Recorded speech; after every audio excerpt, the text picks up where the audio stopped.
expecting 13 years of driving and I don't have. Okay, so there's more time.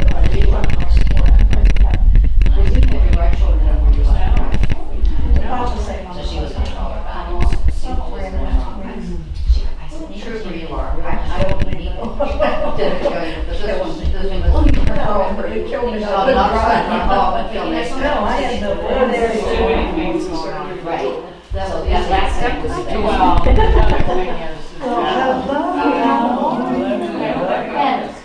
I'm glad they said we don't need it. Don't need it back. Like it was in this area, and made contact with it. I go in the front here.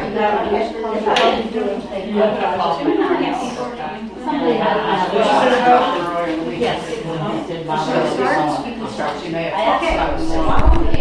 I thought we were to go ahead and start.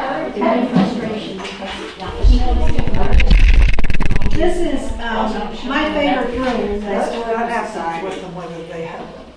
We're going to start illnesses. I think most of you probably know Skip Sample. She's an expert on all this, and we also have Tom Armour, who will be sharing a few things with you. So Skip is really good with the history of all of this. So. Well, I learned it out of books. Tom lived it, so I'm getting it from both perspectives. But this is my favorite room. It's in memory of my husband.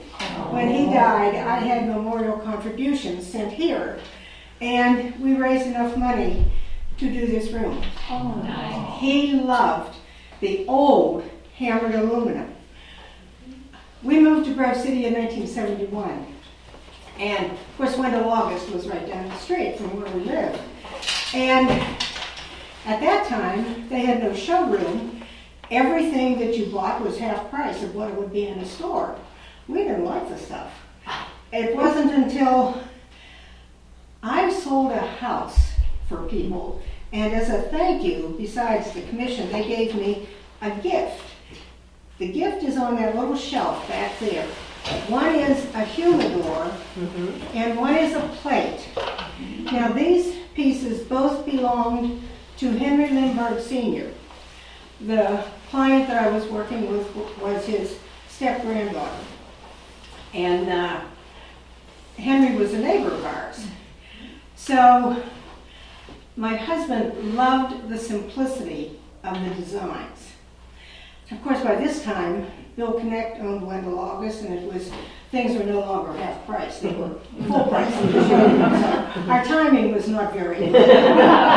But he just developed an interest in this, and after he retired, somehow along the line, we ran into Tom, and he loved to go to the Arthur Armour shop and just do things with Tom. And that's a picture of him doing stuff with Tom. And he would come home sometimes filthy dirty because they had the coal fire going. And he just loved it. Tom, when we were doing this room, had taken pictures different times, and he showed me different pictures, and I said, send them to the kids. And I said, I don't want your father remembered like that. That's awful what he has on. All three kids came back and said, but Mom, that's Dad. So that's my husband. He was, I don't know what you were doing. They were putzing around doing something. How many of you have aluminum trays? Or waste baskets or something? Yeah. All right. Everything that they did has a logo on it that you can date it within a period of time. So, I'm giving you a copy of all their different logos over the years. As you look down them, you get to the point where there is a blacksmith. And the secret to pinpointing the date is how many circles and the shapes of the circles between the blacksmith's legs. That's a critical point. Now, in Grove City, there were several aluminum crafters. And Tom and I, years ago, put together this timeline. Wendell August started in Grove City in 1923. And Ed Deniker worked for him, Jimmy DeConso, Arthur Palmer worked for him, but left in 1935. Arthur Armour worked for him, but left in 1933. Then Eugene Town left in 1946, and Attil Rossi left in 1976. So at the bottom of the page are all their stamps that are on the back of their things. So if you have something that is not made by Wendell August, it may have one of these logos. So just take one and pass them around. So Wendell August was born in Brockway, and he graduated from Bucknell University in 1907. He taught math for a couple of years, and he traveled all over the United States. He worked in mining, construction, railroading, but he returned to Brockway in 1912 and got married and had 3 sons. He became a coal broker. In the 1920s, he decided to build a home. And as far as I know, the home is still standing on the main street in Brockway. All the doors at the house had hand-forged latches. But he added 2 doors, and he could not match the latches. So he went to a blacksmith named Tony Pisano, and he said, "Can you make me these latches?" The latches that he had purchased cost $35 each. Now this is back in the 1920s, so that's inexpensive. Pisano's salary was 65 cents an hour, and the metal, with the metal and his salary, each latch cost $4. So Wendell August saw that he had the potential to do something. His wife bought a hand-forged bridge lamp.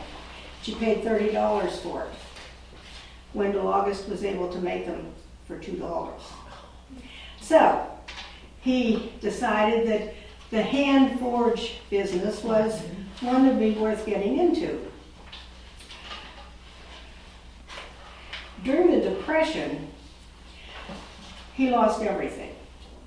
He could mine the coal, but it cost more to mine the coal than he could sell it for. So he was struggling. In 1929, Alcoa decided to build a laboratory outside Pittsburgh in New Kensington. Wendell August heard about this, and he sent somebody to Pittsburgh to see what they could find out, look into it. So they did, and they brought back some bar stock, some aluminum bar stock. So, not Wendell August, but his blacksmiths started experimenting with this.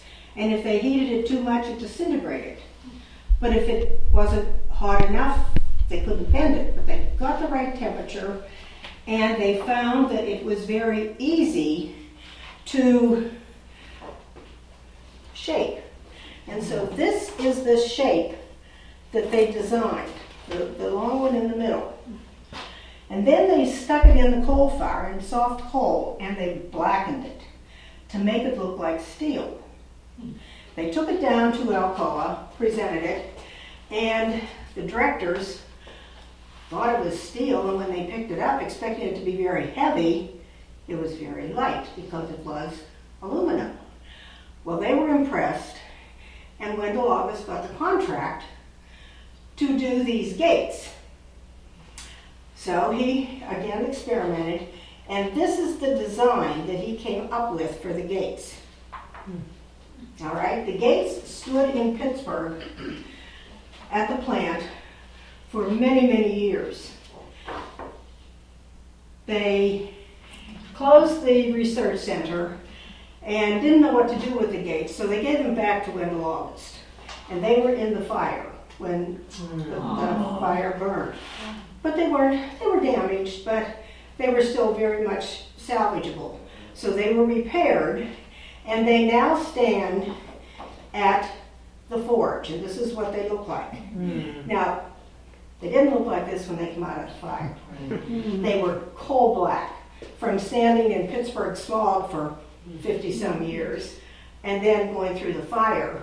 But when they repaired them, the repairs stood out so that they had to clean the whole thing.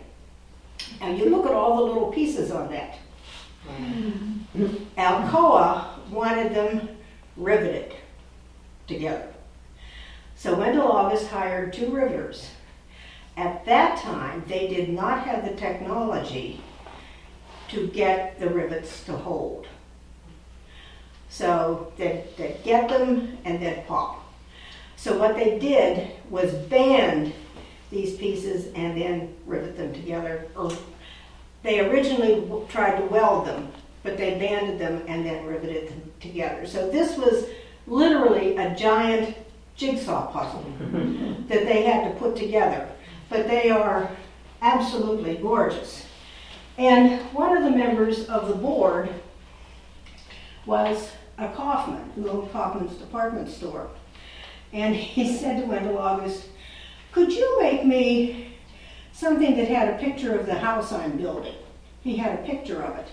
And Wendell August said, "Oh, sure, give me the picture." He went back to Brockway and said, "Now what do we do?" He had no clue how to do this. Well, Natil Rossi was always thinking, and he came up with the idea of cutting a design into a piece of steel and then pounding the aluminum into that steel. Here we have, they're called dies. And this is actually not a Wendell August die, but this is what a die looks like.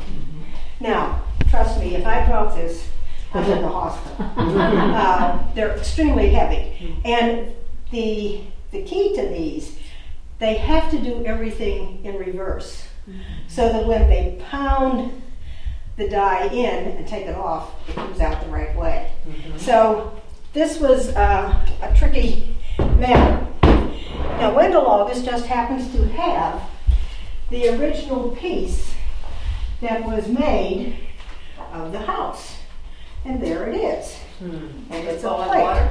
Was it all in water? No. It was in, he had a house in Squirrel Hill, and I think one in Swickley. No, it is not falling water. But Chuck Bestwick, who was a realtor here in town for years, was at a yard sale at Dr. Kepler's, the dentist, and he picked up this plate for 25 cents, thinking it was the Kepler mansion.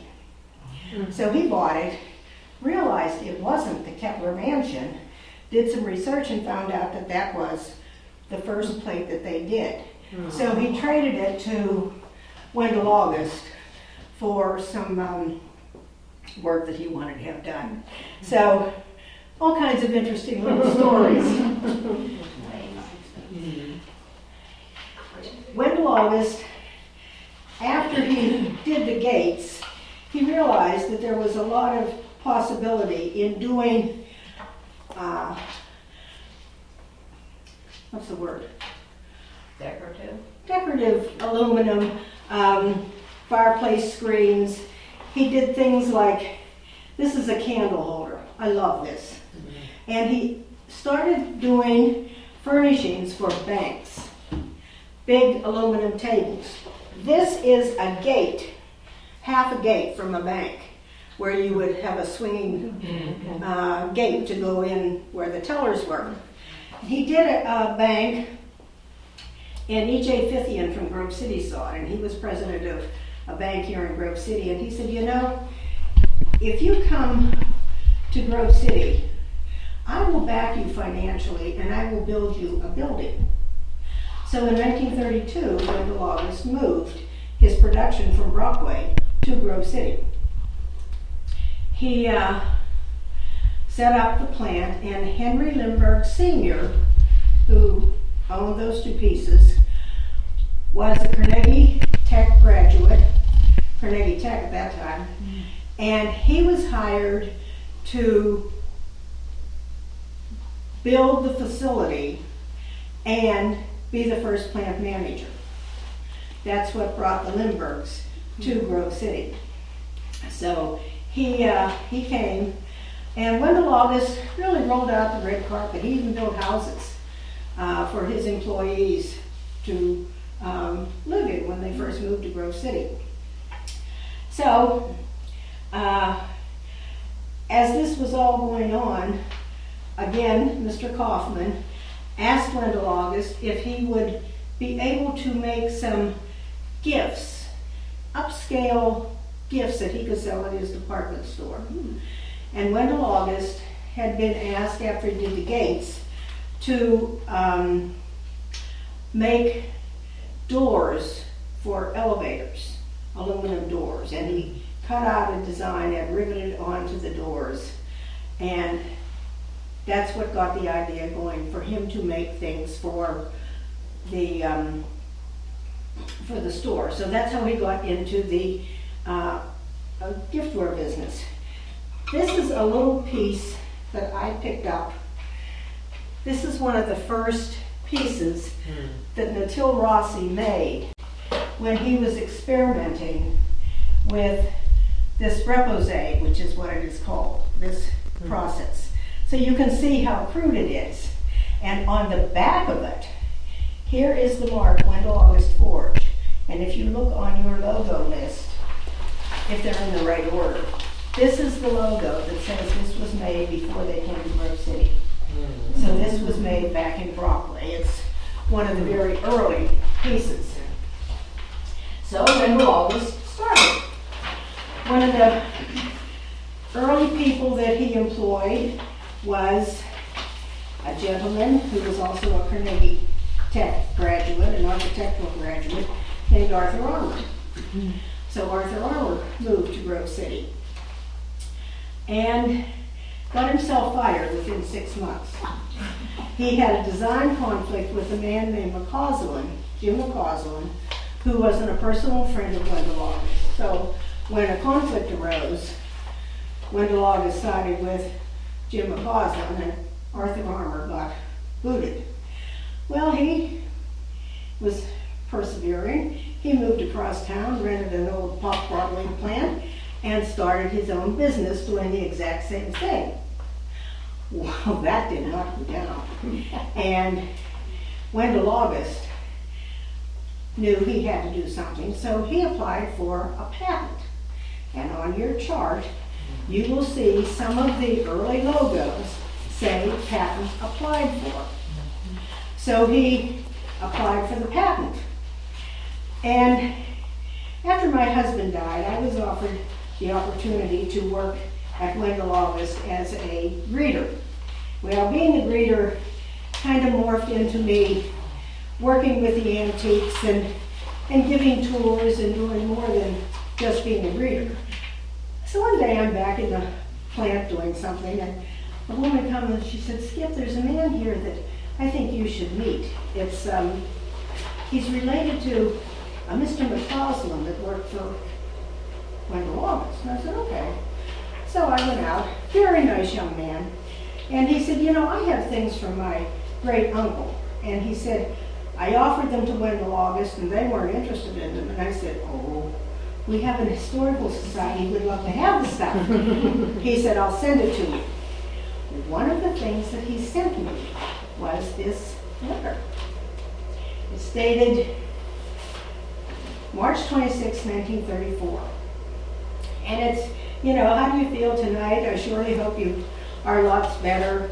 Just typical son to father letter. And then there's this paragraph. "I hear that we will soon get the patents on the way we make the things. I hope we do so we can throttle Armour." When he left us, he started right into making a line for himself. He don't know much about metals, and he surely has a mess out of his stuff. He is selling to department stores and stores who would like to have a little of our stuff, but who aren't qualified to have it. I guess he sold about 2,000 at the Chicago show. That would be a World's Fair.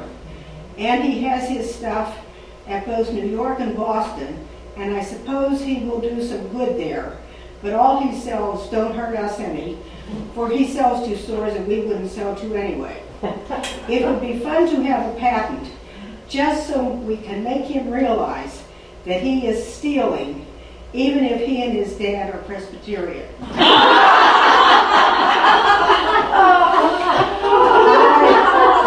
I read that and I thought, oh, and then I thought, how's Tom going to deal with that? Of course, I actually gave this original to Tom.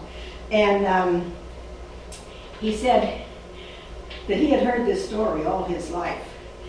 This is the only documentation of it.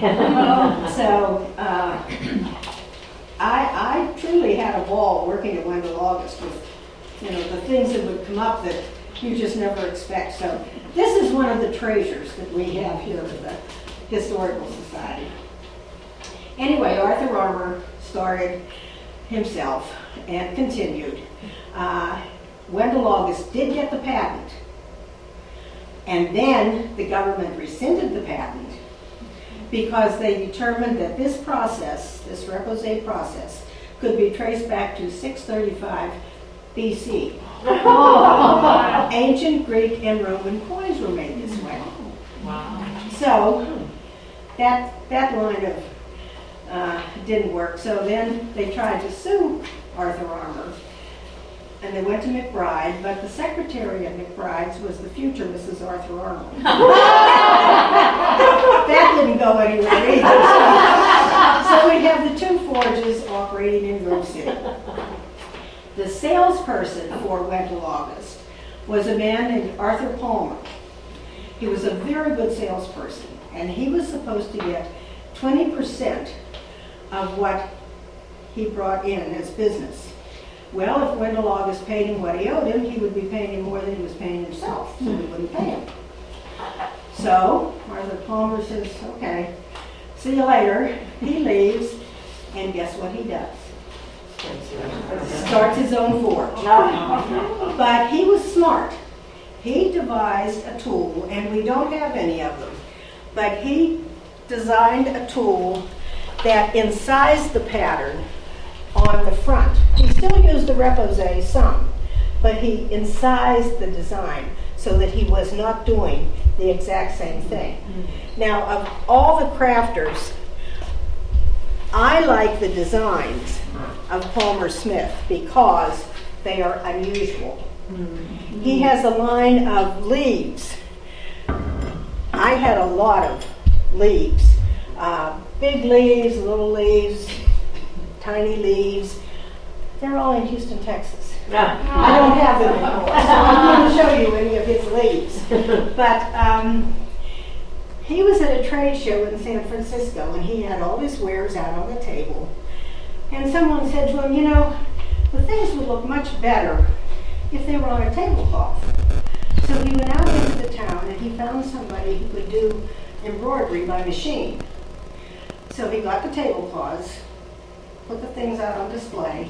When the trade show was over, he had more orders for the tablecloths than he did for aluminum.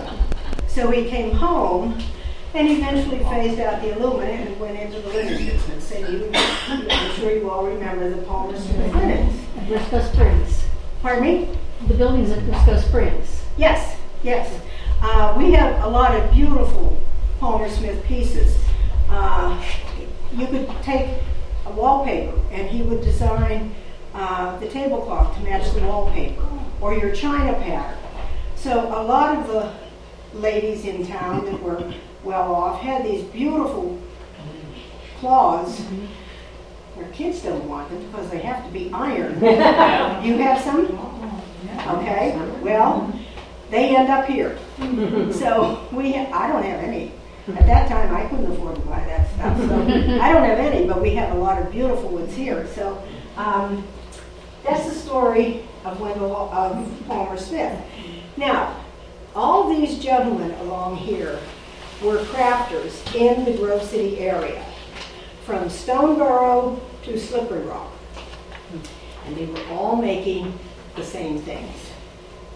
Clayton Sheasley is the first one. He started off with Arthur Armour, and he was allergic to turpentine. which was used in the finishing process. So he went off on his own, and he opened a forge in Slippery Rock. Then there was, of course, Natil Rossi, Palmer Smith, Jimmy DePonso. Jimmy DePonso had worked with Wendell August and Arthur Armour. He went off on his own, but he also went to school and became a vocational teacher. So he did some. He worked out of his home. And then he moved to Chautauqua, New York, and worked up there and was a vocational teacher in Chautauqua. He was the last of the original crafters to die, and his son has continued the business. Is he still working, Tom? The last I heard, he was still doing some. Then there was John Finley, who was in Stoneboro. And he worked for Arthur Armour. He was lured away to New York by another company. And he went and didn't like it. Came back and wanted to go back with Arthur Armour, and Arthur wouldn't take him. So he started his own forge in Stoneboro. And then there was Ed Deniger, who also had a small forge of his own. We have none of Ed Deniger's pieces, but we have examples of all the others. So all these crafters were working, and as you might guess, none of them were getting rich. So in the mid-1950s, Wendell August called Natil Rossi, who was his main die cutter, into his office, and he said, I'm going to have to shut down. I don't have any business. And Natil said, of course you don't. You don't have a salesman. And Wendell said, well, do you want to be the salesman? And he said, yes. And Natil Rossi literally went around the United States at his own expense. He got 15% of the money that he brought in. And I have his memoirs that are just wonderful to read. He talks about getting lost in New York and going down the subway and going down the wrong hole and getting to the wrong subway. I mean, it's wonderful to read, but he saved that company. Now, at the same time, Arthur Armour was struggling. And in 1955, he knew he had to do something. Clayton Sheasley was out of business. Palmer Smith was out of the aluminum business. Jimmy DePonso had moved on. John Finley died very young. And Ed Deniger just was a very small forge. He really wasn't a competitor at this point. So Arthur Armour decided he had to do something to make his product different. So he experimented with anodizing it. And he experimented with gold, green, red, and black. Here is a green piece. I found this in an antique shop out in Leesburg. And I bought it because it says Arthur Armour. And I came home and I called him and I said, I have this green piece. He said, it's not mine. I said, yes it is. It has your name on it. I don't like green. I didn't make green. I said, no, it's yours. He said, bring it up. So I did. I took it up and he said, yep, that's mine. And he said, I experimented with gold, red, green, and black. You have a couple black pieces, don't you? Yes. And I've seen pictures of red pieces, but he liked the gold. And so in 1955, he switched to the gold. And that's how he survived, because he made his product different and people liked the gold. And so that's how he survived. Now, the Arthur Armour forge closed in 1976.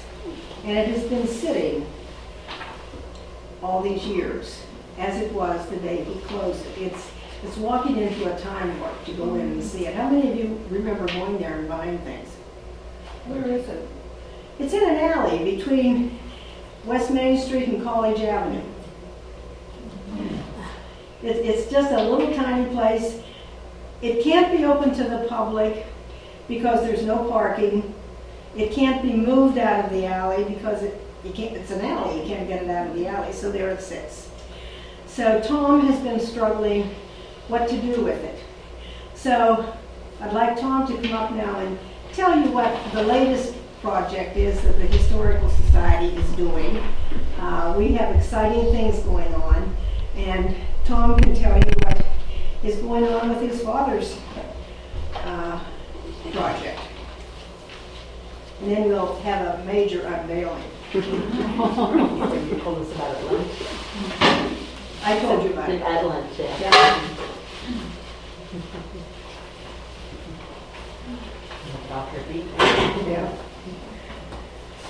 Well, thank you, Skip, for letting me participate in Yeah. the program. Yeah. And didn't she do a nice job? Oh, yeah. Pretty hard to compete with. It really is.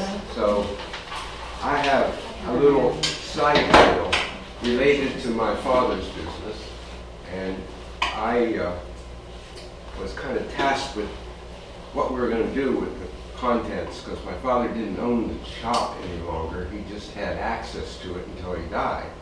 So he was living and he was using it to make things. And so I started documenting things, but as a child growing up, I was around there, but I really didn't pay a whole lot of attention to the aluminum work. But I worked there on a side job. That he had a second business making flannel graphs backgrounds for Bible scenes, and he sold them in the Presbyterian Church. It was actually a part of a smaller denomination, and he made these flannel graphs, and I sprayed them, and I made enough money to go to college. Of course, my mother made sure of that. So I grew up there, but then I went away to college. And then I went to medical school, and then I came back and was in practice over in Sharon, Shenango Valley, but came over here frequently to visit my folks. And so my mother died in '84, and then my father was still living in the house, and my wife was helping take care of him. There were a lot of things going on. Finally, Dad was getting older, kind of like me. I'm 80. He was 89 when he died. So, along with my brother, we worked at trying to document. And one of the ways to document his business, because you wanted to tell the whole story, I went to visit Bill Connect, owner of Wendell Office. And it was the first time I ever was in Wendell Office. That kind of rift between them was just permanent.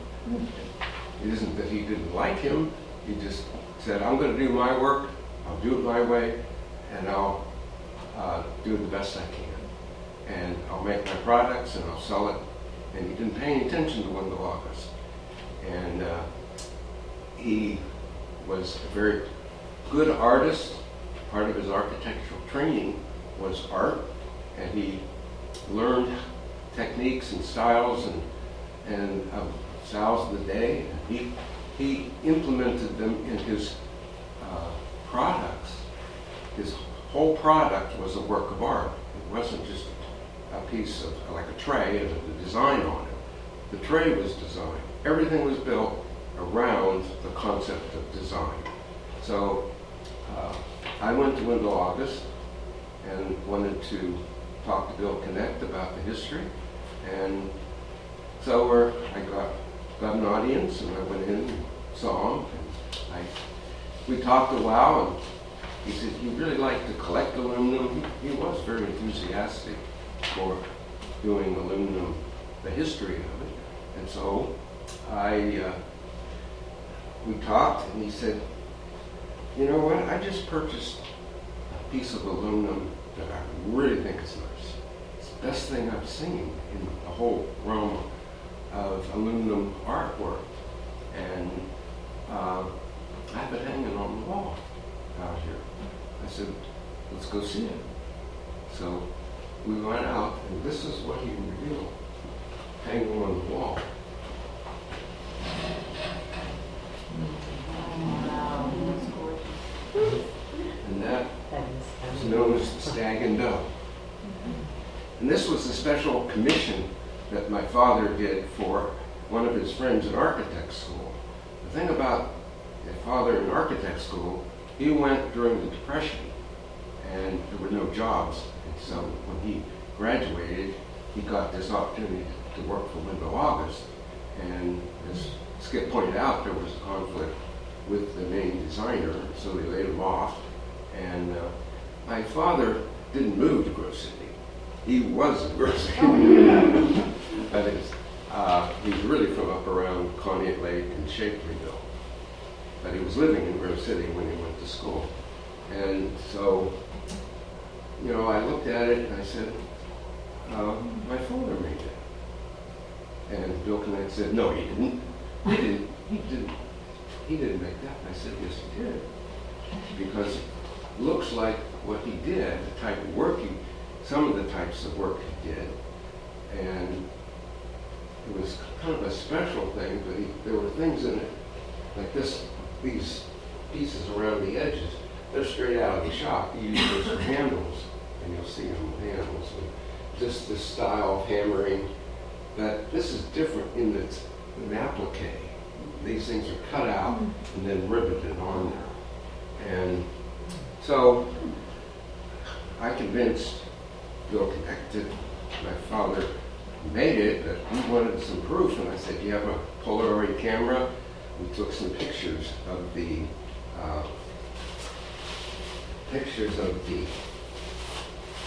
piece, and I took the pictures, took them up to my father. I said, is this what you made?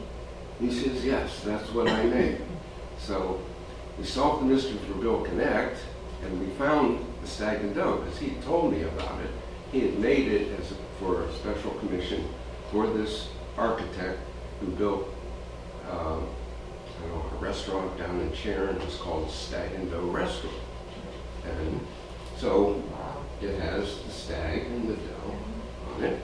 And we were, well, I was interested in it, but it also amended some relationship with Wendell August and Bill Connect, because my father had been a little upset with it, but that's another story. But they got back together and talked more, and at this time there were gift shows, and they call it Hammered Aluminum Show.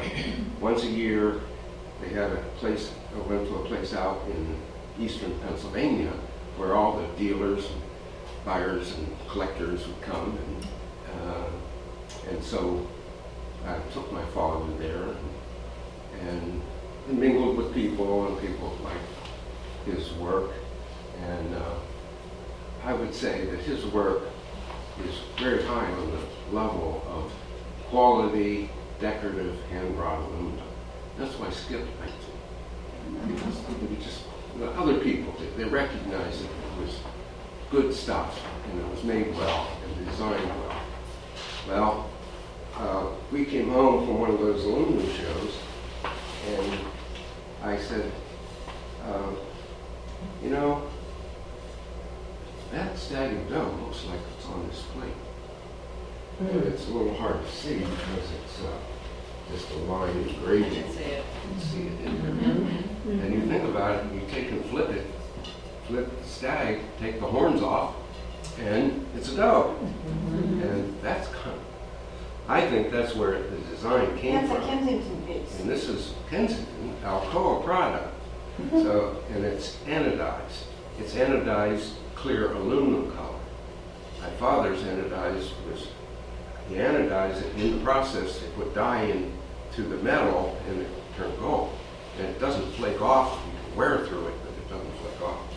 So I said, you know, that looks awful familiar to the Stag and Doe. And then my daughter was getting married, and I decided that maybe that would be nice to have behind the center table. And so I asked Bill Connect, and he lent it to me, and we had it at her wedding.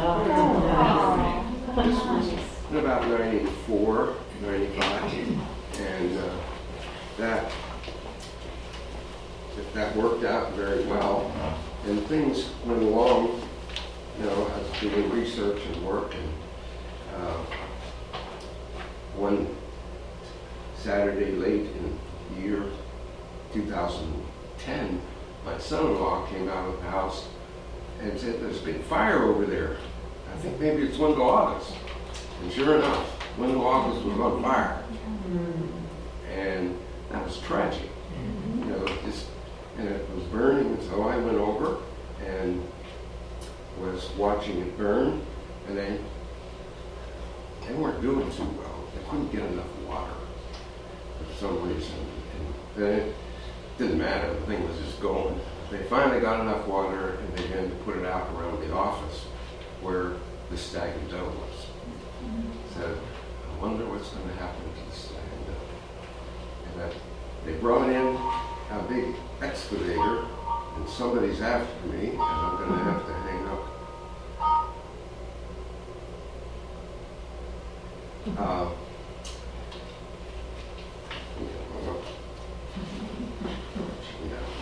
Anyway, as they were working there, they wanted to get the safe that was in the office area. And then this big backhoe, you can see the big treads, and they came in right where it was going to be. They were pulling the wall down, and I could see it in there. I could see the corner of the stag and doe. And I said, wait a minute, stop! And so I was able to stop the excavator, and the firemen dug it out, and we moved it away, and Will Connect, who is Bill Connect's son, Bill has passed away by this time, we took it over to where he was collecting things, and then I went to him and said, my father made this, I'd be happy to restore it for him. And so he gave it to me to restore, and it took a while, because I was busy in medical practice and things. We worked through it. Everything on this had to be taken off. All the applications, there was all kinds of soot and dirt and everything down in the hall behind it. It was in pretty bad shape, and then it had a real bad scratch across here where the excavator pulled it down. And so it has rivets that holds these on, holds the applique on. So I drilled them out, took them all off, and we worked at it to clean them up. Here I was just working in the living room of my house, and my wife tolerated it. We worked through it. It wasn't there all the time. This was working towards putting it back together. I had it apart and everything, and it went back together. But the real challenge was, how do you put it together with rivets and not show the rivets? And you can't see any rivets, but they're put in from the back, and you hammer on the front into the hole, and you flatten them down. And I had to experiment a bit, figure out how he did that, because you couldn't see them in the original one. And so I found out if you pound them down, and you take real coarse sandpaper and rub it, and it tends to blend the circle where the rivet was. Then you use thinner sandpaper, and you work it out, and it's gone, and you can't really see those rivets. Now the next trick was, how do you deal with putting some color on it? Color comes from the coal tar and coal, and that's one of the things that makes the hammered aluminum in its original form something that was, it really stood out, and it looked like silver, but it wasn't, but it looked good when you put it in this coal tar. And Wendell August progressively digressed to the early days, because you had to put this aluminum in the fire and get it all black and then buff it all off. This procedure took 15 seconds, because you had to get the coal tar from the very first when it was burning, and then it's burned up, and you just get the flames and you get soot. But you just takes 15 seconds to get that coloring. But how were we going to do that with this thing? And my father told me, and along with one of his workers, they took it out in the alley and had a barrel and had a fire, and they held it over the fire. So that's what we did.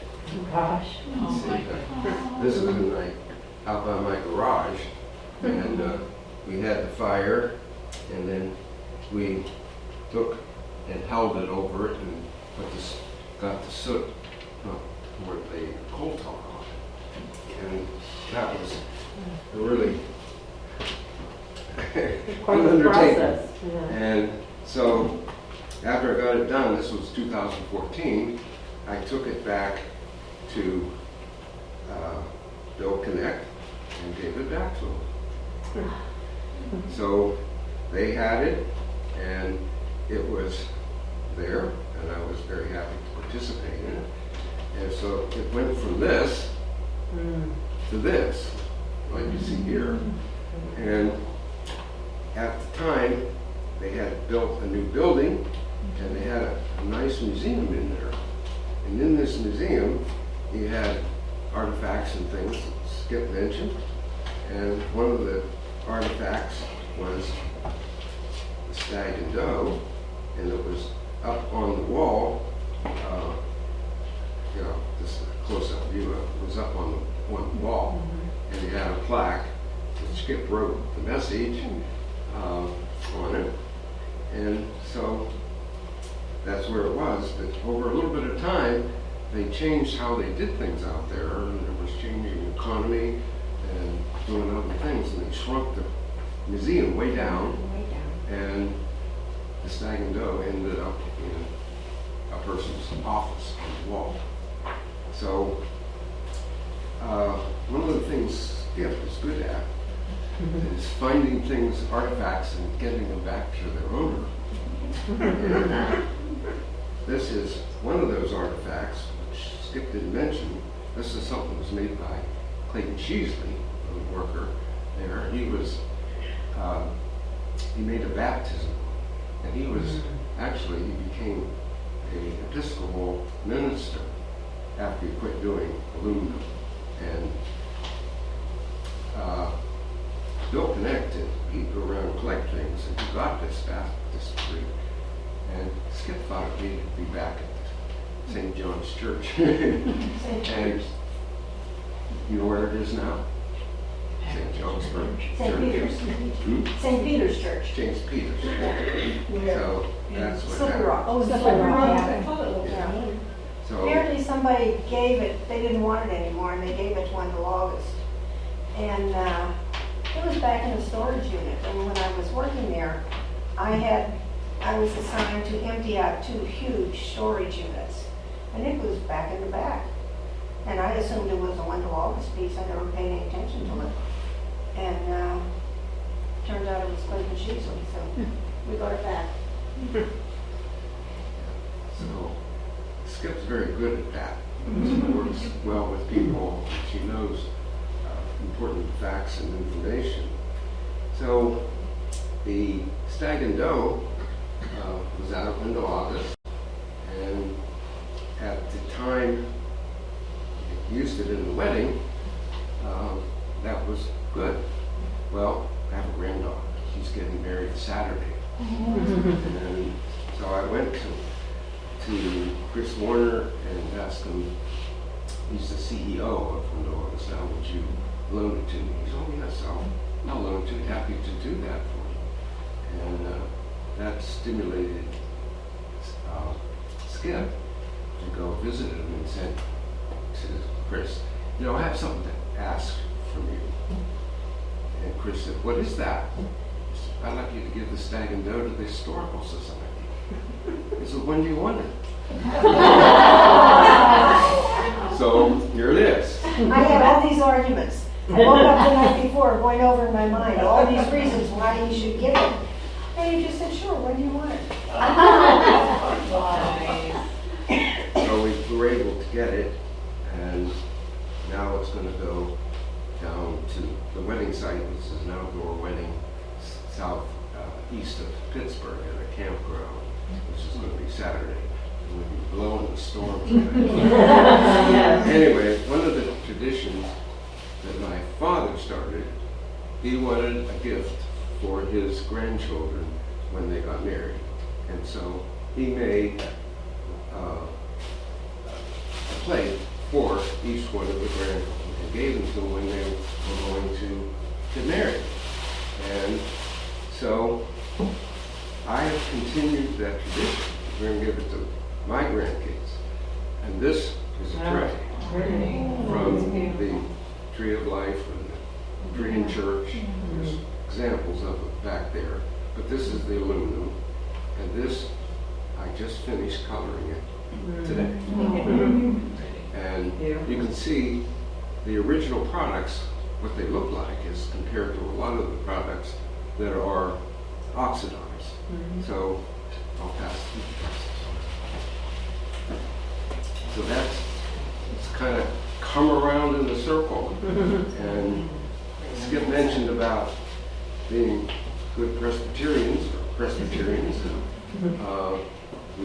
We are Presbyterian. I grew up in my home, and one of the articles I found recently, sent to me by a friend out of the church magazine, was called The Family Pew.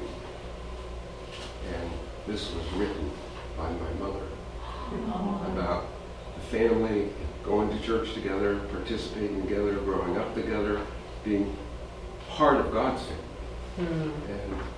And in many ways, this Stag and Go, coming back to the Historical Society, is what we call God's providence. All the things work together. And a year and a half ago, I had applied for and got a grant to preserve some of my father's things, and that's what we're doing back in this room over here. We got a $10,000 grant, $5,000 from the Historical Commission, and we had to raise $5,000. And we got money, and we were preserving his drawings. I have most of the original drawings for his work, his artwork. And also there's things from his architectural school and different things that tells about him. So my father would be one of the developers of the decorative aluminum business, an industry, as it started in Rose City, expanded to over 200 companies. And the thing about the aluminum is that the aluminum industry it flourished. My father was able to give people, about 25 people, men, and work, so he could support their families during the Depression. And he worked hard, he worked at it, and the men appreciated it, they enjoyed working with him. Then came the war, and they had to sell off your aluminum. That's where many of the businesses folded and did other things. My father was innovative enough to work with Alcoa, helped him develop the anodized process. And the thing about the anodizing is that you had to have special metal to do it, because you had pure aluminum on both sides of the aluminum that was clad on the outside. And that aluminum anodized so much better. Many pieces of aluminum in architecture are anodized, but they don't worry a whole lot about the quality of the anodizing. It just needs to be anodized because it resists the atmosphere. And so he had a good line of product. The salesman passed away. He had accounts, and he worked those accounts, and he was able to put all four of us through college. There's ways and means, and each one of us appreciate our heritage, and we're thankful that God looks over us. And it's important for this nation at this time to turn back to God, God's work, His redemption in Jesus. So that's my story.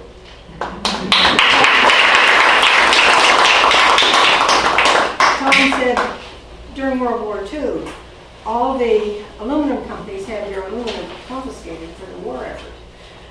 Cooper Bessemer had a contract with the government, I think it was the Navy, that they sent soldiers to the Cooper plant to learn how to build and repair engines for the boats.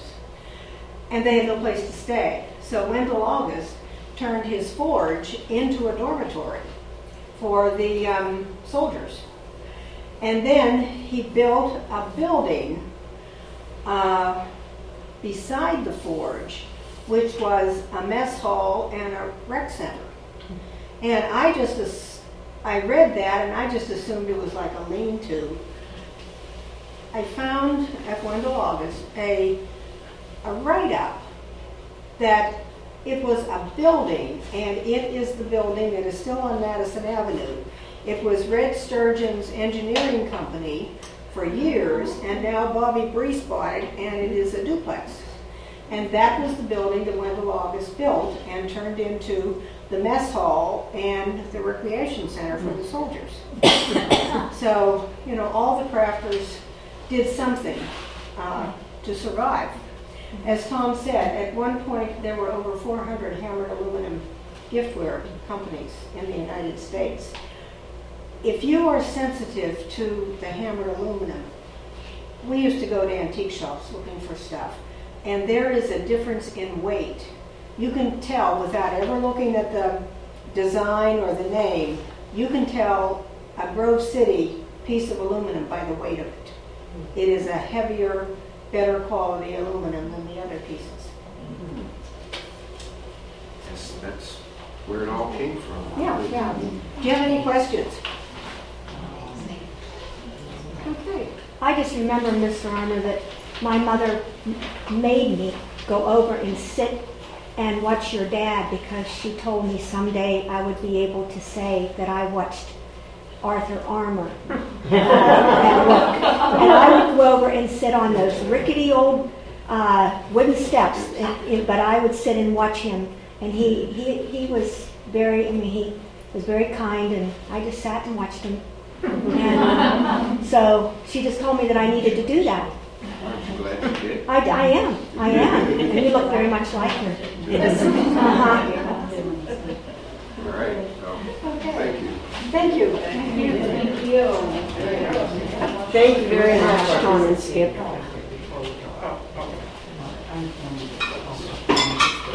Okay, I'm sorry. Can you go upstairs, help yourself to a cookie, because we have lots of them, so get a cookie off. Okay, thank you.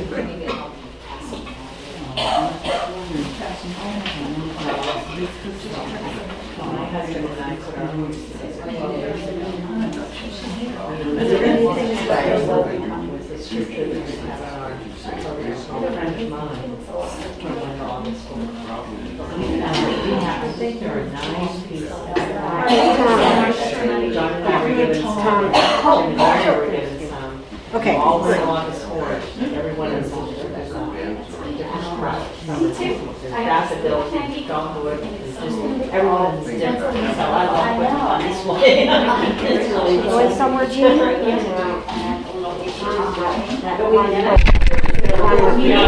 know. What's actually Crazy. It is. I know, what is it? I know, for the last 2 weeks, every once in a while, I'm gonna start coughing and can't stop. It's like a ball, I just drink all the are you? 2 weeks of gum. How are you? What I know where it's at.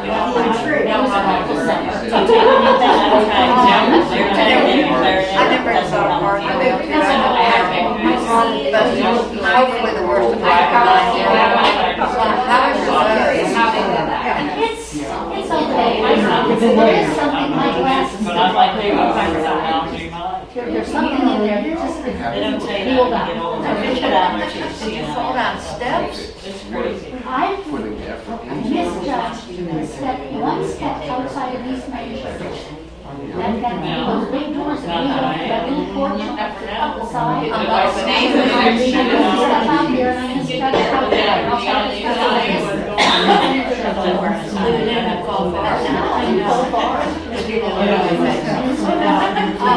You couldn't catch yourself with your That's the truth. at the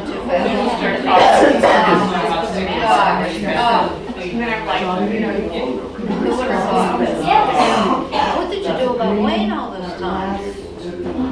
The family had to scramble for a couple of days. Yeah. We didn't have anything in place. That case was She sent me a link to South Side. Yeah, I'm sorry, she asked me to take her minutes, and I'm like, I guess. She sent pictures. Well, she stayed overnight with us. Oh, thanks a lot. We Yeah, had, you don't have to rub it in, thanks a lot. She said, well, she said, finally retirement, but it was not till the Yeah. This is my reason for the vaccine. You've been there for 3 weeks, and literally how You still have some days. Yeah. She comes 3 days a week. Oh, what a help that must be to you. Yes, it is. Oh my gosh.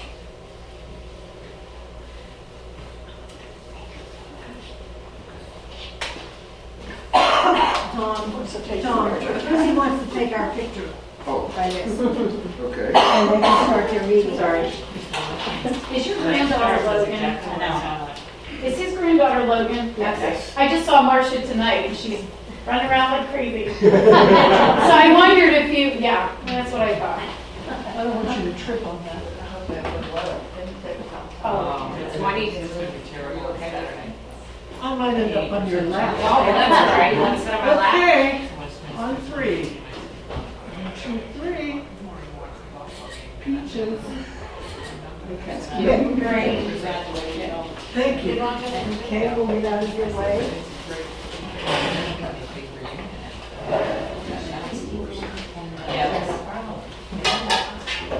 You want me to take that, or do you want to keep it for another presentation? Did you take my papers? Was that yours? Yes. Okay, I think you did. Maybe I did. You probably They were did. here. This is around it. I got lots of pens and papers. They were not I was married in 58. Well, we were married in 61 and we wrote several pieces. So Yeah, in fact, I brought 3 other pieces with me. Oh, okay. I'll get out of your Thank you way. very much. That was a lovely program. Let's show her.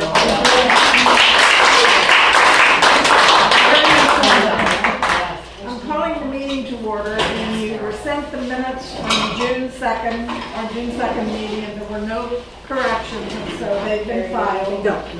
Treasurer's report. Thank you, Skip. You're welcome.